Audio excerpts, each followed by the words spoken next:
किस तरह से महत्वपूर्ण बातें हैं, क्योंकि सुख को जो है वह यानी दुख को सुख से, अप्रिय को प्रिय से, ये जब हम लोग अपने चित्त में भावना को उत्पन्न करते हैं तो ये किस तरह से हमारे चित्त की प्रवृत्तियां काम करने लगती हैं, और अच्छे को बुरे से हम लोग किस तरह से इन्हें जी सकते हैं, ये बात तथागत गौतम बुद्ध ने वह उसे बताने की और बताने सुख पूर्वक आनंद के साथ में उसे अपने जीवन काल में बार बार जो है उपदेश देते हुए उन्हें समझाने की कोशिश की कि स्वाभाविक के संसार भर में लोग जो है वो अलग अलग तरह के तो पाएंगे, लेकिन बुरे को अच्छे से और एक प्रकार से देखा जाए तो अप्रिय को प्रिय से और दुख को सुख से जो है किस तरह से प्रमत्त लोग को समझा जा सकता है, और वे अपने जीवन काल में इन प्रमुख बातों को किस ढंग से वह उतारने की कोशिश कर सकते हैं। इस पर उन्होंने बड़ी गहन बातें कही है, और कई ऐसे तथागत गौतम बुद्ध के उपदेश हैं, उस उपदेशों को भी यह एक प्रकार से मानव के जीवन के लिए कल्याणकारी किस तरह से लिया जा सकता है, तो ये बात उन्होंने बताई है। कई बार विद्रोह को भी उन्होंने ये बात समझाने की कोशिश की कि अधिकतर जो है वह रमणीय स्थानों को देखने की कोशिश करते रहना चाहिए, कि वह रमणीय स्थान है और उस रमणीय स्थान पे ही अपने जीवन को किस तरह से अपने उस ध्यान साधना की पद्धति को वह उतारते रहने के लिए संकल्पित होना चाहिए, और उसे बार बार करते हुए अपने चित्त को सही कार्य में लगाने की कोशिश करते रहना चाहिए। चित्त जो है वह चित्त की जो प्रवृत्तियां होती है वह उसे सही मार्ग पे लगाने के लिए बार बार अभ्यास की जरूरत पड़ती है। बिना बार बार के अभ्यास के वह प्रशिक्षित नहीं होता, और इसलिए प्रशिक्षित उसे करने के लिए बार बार उसे अभ्यास में लगाने की कोशिश करना। जब बार बार वह अभ्यास में लगते रहता है तो स्वाभाविक है कि वह प्रशिक्षित होकर अपने सही कार्य की तरफ में वह आगे बढ़ता है, और यह एक प्रकार से मनुष्य के जीवन के लिए महत्वपूर्ण है, क्योंकि एक प्रकार से देखा जाए तो मक्खन बनाने के लिए जिस तरह से ऊर्जा लगती है वो एकाएक प्राप्त नहीं होता, उसी तरह से मनुष्य के जीवन में भी कुछ खास सार को प्राप्त करने के लिए, कुछ खास परिणाम लाने के लिए मनुष्य को भी उसी तरह से अपने आप को ढालने की जरूरत होती है, उस तरह से बनाए रखने की जरूरत होती है, उस तरह से काम पे लगाने की जरूरत होती है, और उस ढंग से यदि हमने अपने काम को सही रूप से अंजाम तक देने की कोशिश की तो सही मायने में हम लोग अपने जीवन को अच्छे ढंग से जीते रहेंगे, और सुखपूर्वक और आनंद के साथ में अपने जीवन को एक ओर से दूसरे ओर ले जाकर सुख के साथ में हम लोग अपने जीवन को जी सकते हैं। तो इस तरह के जो कुछ भी प्रमुख सिद्धांत हैं वो सिद्धांत जो है तथागत गौतम बुद्ध के वह उद्गार वाणी से उत्पन्न हुई है, और उस उद्गार वाणी को इस तरह से हमें अपने जीवन काल में समझते हुए उसे उतारने की कोशिश करते रहना चाहिए। और फिर उन्होंने कहा कि जितनी मिथ्या धारणाएं हैं उस मिथ्या धारणाओं को यदि हम अपने जीवन काल में दूर करने की कोशिश कर सकते हैं तो उसे बार बार करते रहना चाहिए, ताकि हम सुख पूर्वक और आनंद के साथ में अपने जीवन को जी सके। और सुख पूर्वक जिस तरह से एक प्रकार से हाथी विचरण करता है लेकिन वह किसी को कष्ट नहीं पहुंचाता, उस तरह से एक विशाल काय जीव होने के बावजूद भी वह किसी को ये बातें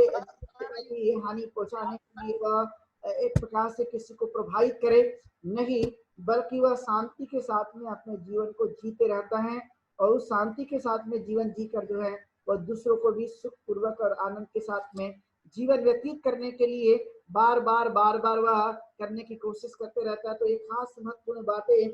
उस विशाल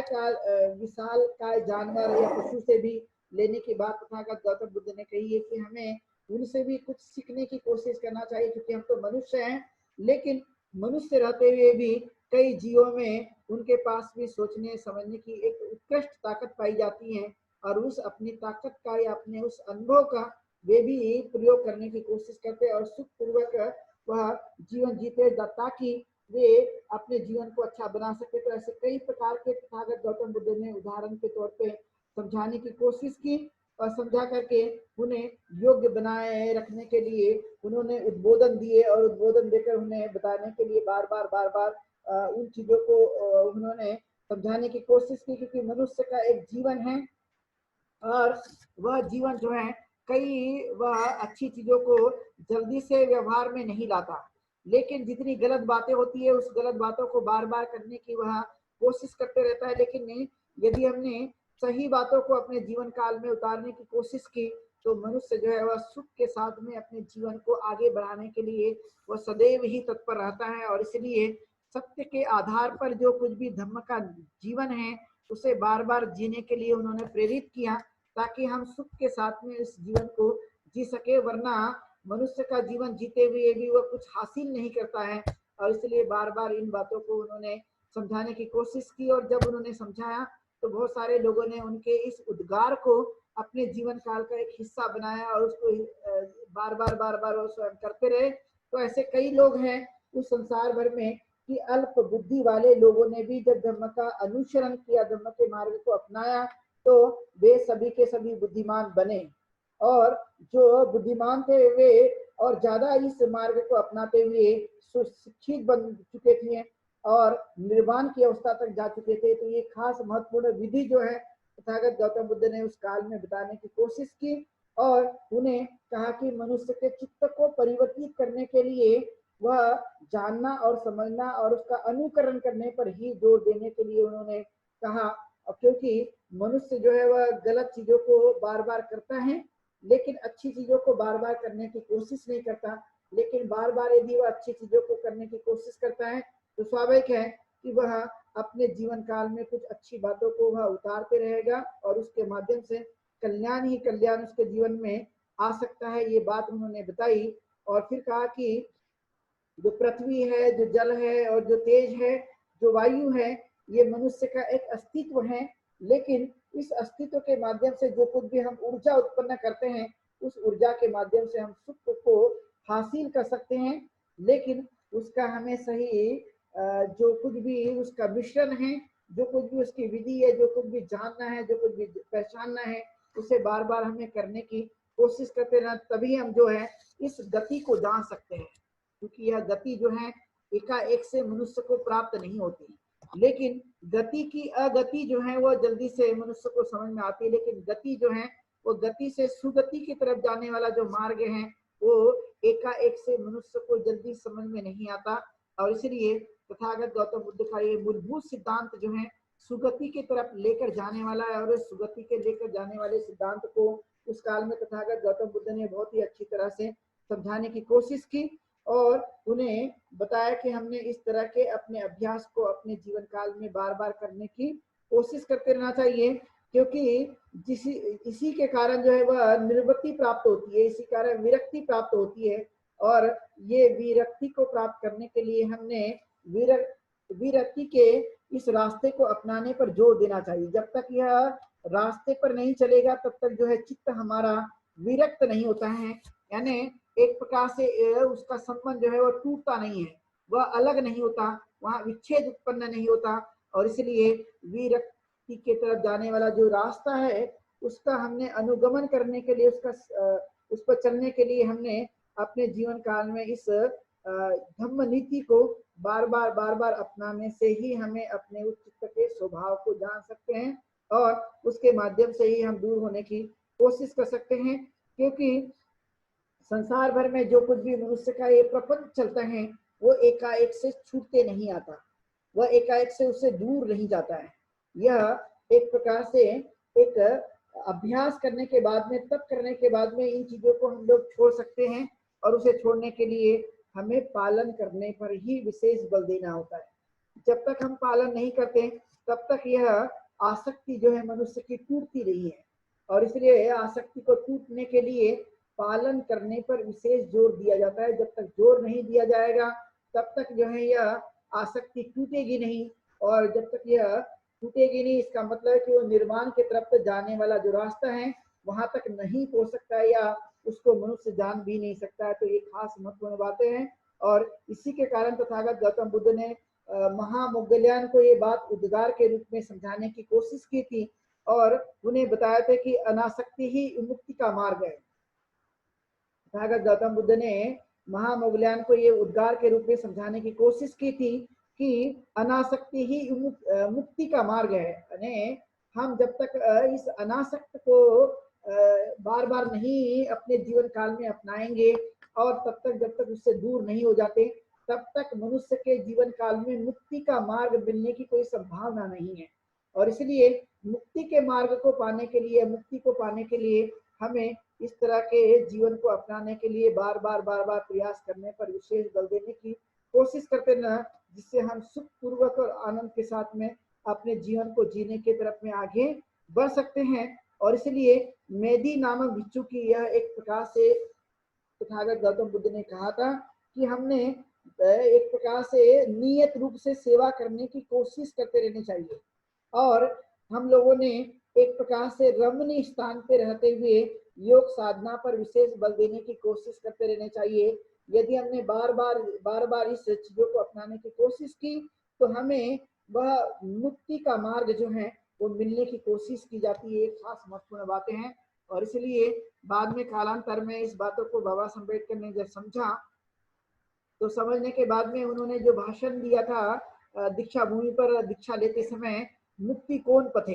ये बात उन्होंने कही थी कि मुक्ति का जो मार्ग है वो कौन से रास्ते से हो सकता है। तब उन्होंने कहा था कि मुक्ति का जो मार्ग है या मुक्ति का जो रास्ता है वह एक प्रकार से बौद्ध धर्म के पास ही है, और उसी से हमारी मुक्ति संभव है। यानी हम जो कुछ भी छुआछूत, अन्याय, अत्याचार, चातुर्वर्ण्य की व्यवस्था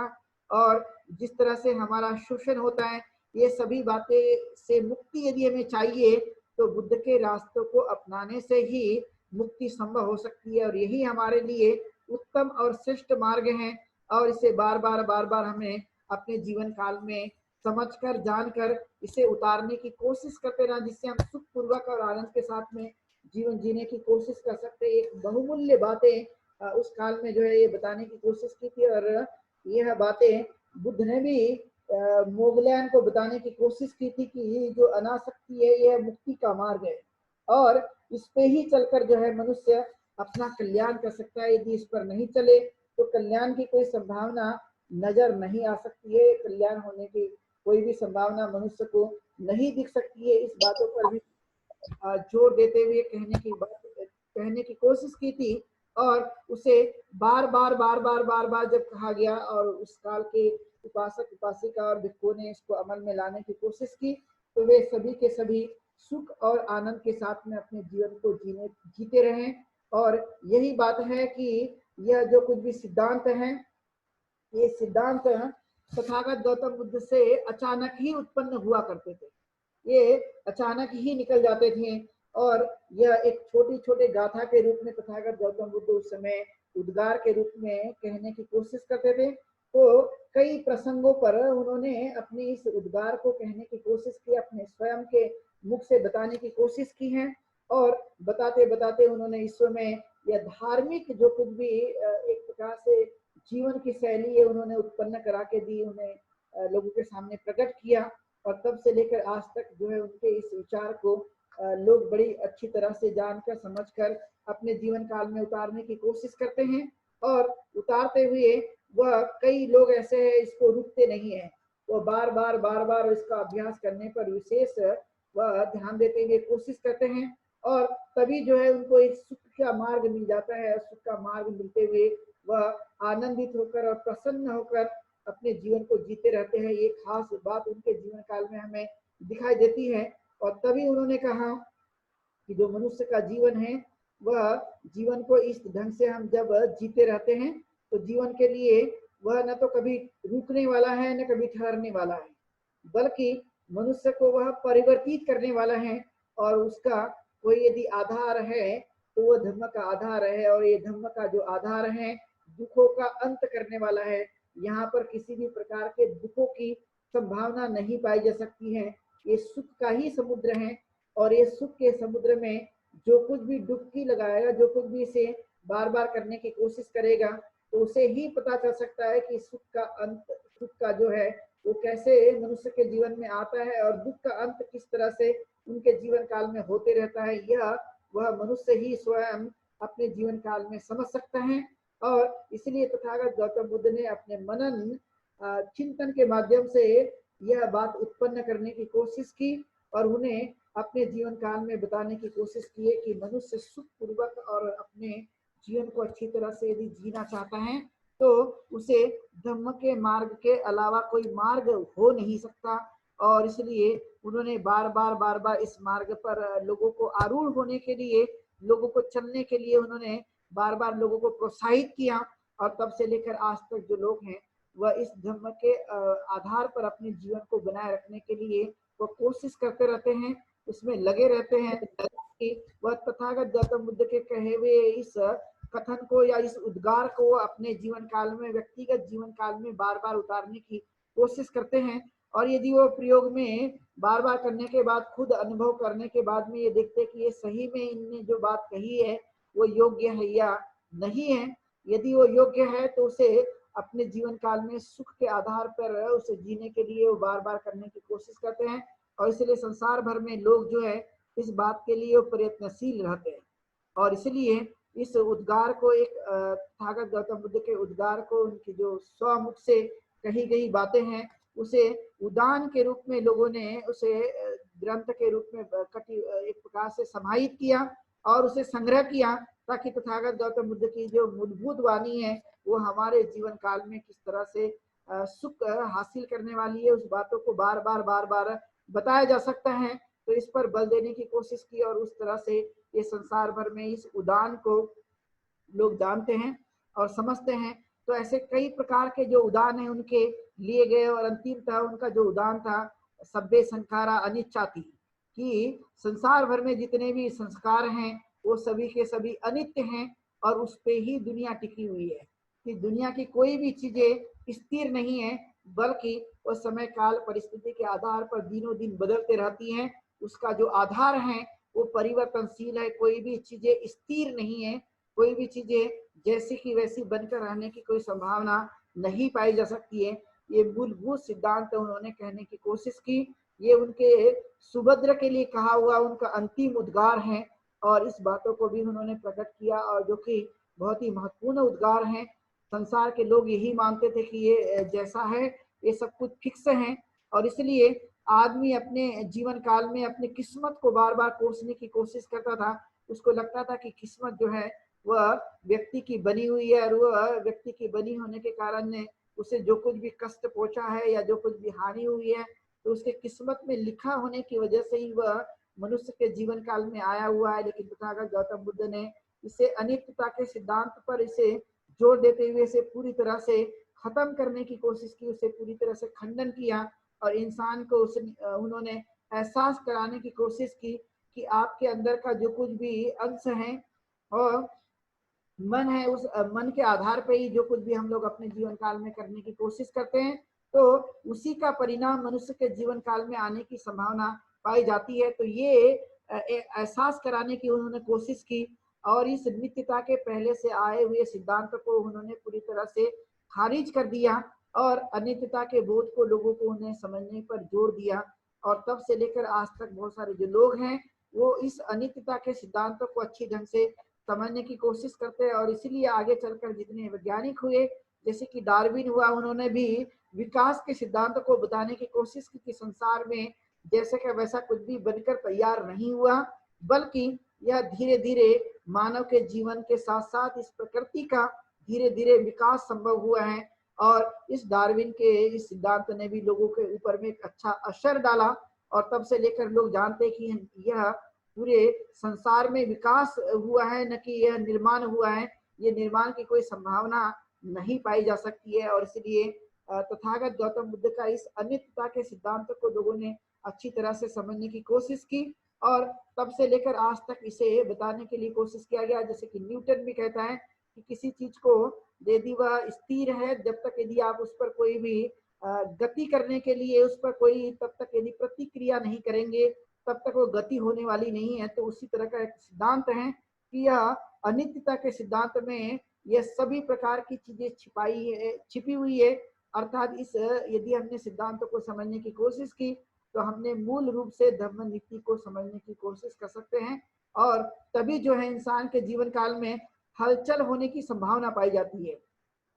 यदि जब तक यदि हमने नहीं किया तो जीवन काल में हलचल की कोई संभावना नहीं होती, क्योंकि मनुष्य का जो मन है वह प्रेरित तब होता है जब हम उस पर कोई विचार करके चिंतन करने की कोशिश करते रहते, तब तक जो है वह गतिमान नहीं होता। और जब तक हम उसको स्फोटित नहीं करते हैं तब तक उसमें वो चीजें उत्पन्न नहीं होती हैं। और इसलिए विचार की ताकत बढ़ाने के लिए चिंतन मनन की ताकत बढ़ाने के लिए अंदर से हमें वह एक प्रकार से मन को ताकत मिलने की कोशिश कराते रहना चाहिए। तभी जो है मनुष्य का मन नई नई बातों को विचार कर देता है, नई नई बातों को जानने की कोशिश करता है। यदि कोई चीज फिक्स है ऐसा यदि मान ले, तब मनुष्य कभी कोई भी चीजों को चिंतन नहीं करता,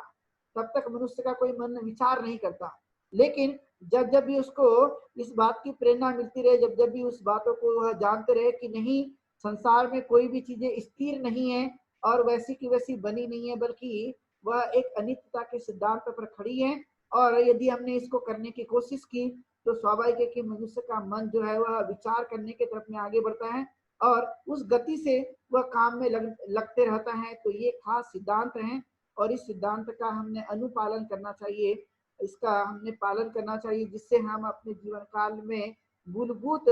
जो सत्य और धर्म का नियम है उस आधार पे हम अपने जीवन को जी सकते हैं। और ये तथागत गौतम बुद्ध का जो अंतिम उद्गार था, इस उद्गार को यदि हमने समझ लिया तो मनुष्य के जीवन में काफी कुछ परिवर्तन आने की संभावना पाई जा सकती है, क्योंकि संसार जो है वह तेजी से बदलने की प्रभाव में शामिल रहता है, उसका धीरे धीरे विकास होता है। मनुष्य भी उसका ही अंग है इस प्रकृति का, और इसलिए इसका भी धीरे धीरे शारीरिक और मानसिक विकास होते रहता है। लेकिन उस बल के आधार पे, और इसलिए कोई भी चीज संसार की स्थिर नहीं है, ये सतत परिवर्तनशील है। ये अंतिम तथागत गौतम बुद्ध का उपदेश रहा है, अंतिम उनके उद्गार है। ऐसे कई अनेक उद्गार हैं, उस उद्गारों को यही उदान में समाहित किया गया है। यानी जो उद्गार है जो प्रीति वेग से उत्पन्न हो जाता है स्वयं के मुख से, जब तथागत ने कहा प्रीति वेग से उन्होंने अपने इस उद्गार को कहने की कोशिश की, उसे ही हम उदान के नाम से जानते हैं। और आज की देशना यह उदान के आधार पर ही थी। तो इस सिद्धांतों को हम लोग समझने की कोशिश करें कि तथागत गौतम बुद्ध के जो कुछ भी वचन है जो कई प्रसंगों पर उत्पन्न हो गए और अचानक उत्पन्न हुए हैं, वह एक प्रकार से उदान कहे जाते हैं। तो आज की देशना को हमने उदान के रूप में बताने की कोशिश की है। आप लोगों ने, सभी लोगों ने बहुत ही ध्यान पूर्वक सुनने की कोशिश की। सबके प्रति मंगल कामनाएं, और धर्म पालन गाथा से आज की देशना को हम लोग यहीं पे विराम देंगे। सब पाप सकरणं कुशला स उपसंपदा सचित परियोदपनम् एतं बुद्धान शासनम् धम्मं चरे सुचरितं नतं दुचरितं चरे धम्मचारी सुखं सेति असमे लोके परमे च न तावता धम्मधरो यावता बहुभासति यो च पंपे सुत्वानं धम्मं कायेन पश्यति सवे धम्मधरो होति यो धम्मं न पमच्छति नाति में शरणं गय्यं बुद्ध में शरणं वरम् एतेन सच्चवचेन होतु ते जयमङ्गलम् नाति में शरणं गय्यं धम्मो में शरणं वरम् एतेन सच्चवचेन होतु ते जयमङ्गलम् नाति में शरणं गय्यं संघो में शरणं वरम् एतेन सच्चवचेन होतु ते जयमङ्गलम् नमो बुद्धाय नमो धम्माय नमो संघाय साधु साधु साधु।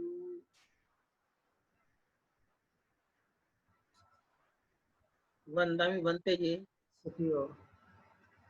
सभी को जय भीम। वंदनामि भंते जी। सुखी हो। नमो बुद्धाय बंधु जी, सभी को जय भीम। जय भीम जय भीम। आप लोगों को एक सूचना कि कल 2 बजे एक विशेष व्याख्यान माला आयोजित की गई है, तो कल आप सभी लोग इस जूम लाइन में 2 बजे भी सभी लोग उपस्थित रहे। धन्यवाद।